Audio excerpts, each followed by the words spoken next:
Hello and welcome. My name is Angie Holden and I'm the blogger behind the Country Chic Cottage. Today we're going to talk about sublimation on flags. What type of flags? Well, I have a garden flag that I'm going to sublimate on, as well as like a party flag that I'm going to sublimate on. However, you can use the same technique for any sublimation flags that are on the market. So there are ones for like your car and different types of flags, different sizes of garden flags. So you can use these same techniques for any of those, and I really think you're going to love how these turn out. So grab your flag and let's get started. Let's take a look at the supplies we're going to use. Supplies you'll need are as follows. So I'm going to do two different flags, one that's intended for parties and one that's intended to be used in a garden. Again, they make tons of different flags, ones for cars, different things like that. Pick and choose the flag blank that you would like and follow any directions on the manufacturer's website. They should all be fairly similar. Then we're going to use protective paper, a lint roller, some heat tape, as well as sublimation paper printed on a sublimation printer with sublimation ink. Now I did need 8.5 by 14 paper for my large flag, and you will see why in a minute. This first one is for the large flag and the second one is for the small flag. So for the small flag, I did intentionally use the 8.5 by 14 paper so I could fit two flags bleed around the outside edge. Because if you're going to sublimate the entire flag, there may be some differences in between your flags as far as size. Second thing is, I did not go all the way to the edge of the flag itself. If you do go all the way to the edge, you will have a line because the back will be white, especially on this portion where the stick goes inside. So I did leave that on mine. I chose to leave it white, and you will see how that turned out.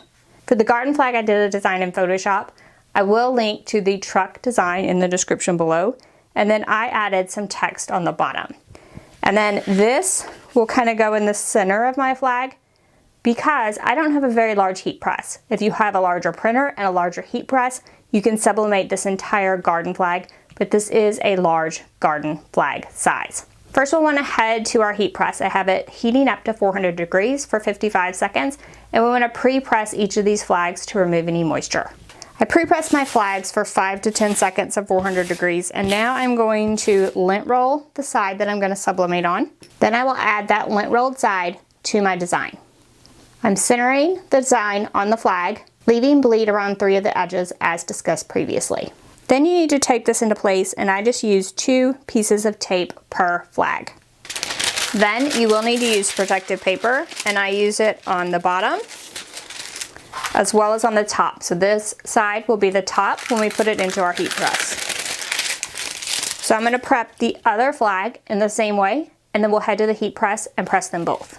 I did want to note here that this large flag is a single layer of fabric. If you get flags that are double layers of fabric, you can press on both sides, but you will need to put protective paper in between those 2 layers. Add to your heat press with the sublimation print on the top. Ensure everything is covered with your protective paper and press. This requires medium pressure. Once it's done pressing, lift up the handle. Then we'll remove this and allow it to cool a few minutes and see our design. Now let's press the larger flag. Since I have a smaller heat press, I'm going to press the truck portion first with the name portion hanging off the press, and then I'll flip it around and press the other side.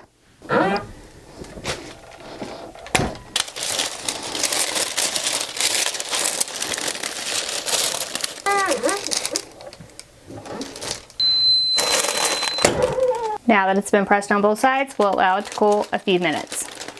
Now we can just remove the top protective paper, then peel back the print from the flag, then remove any tape.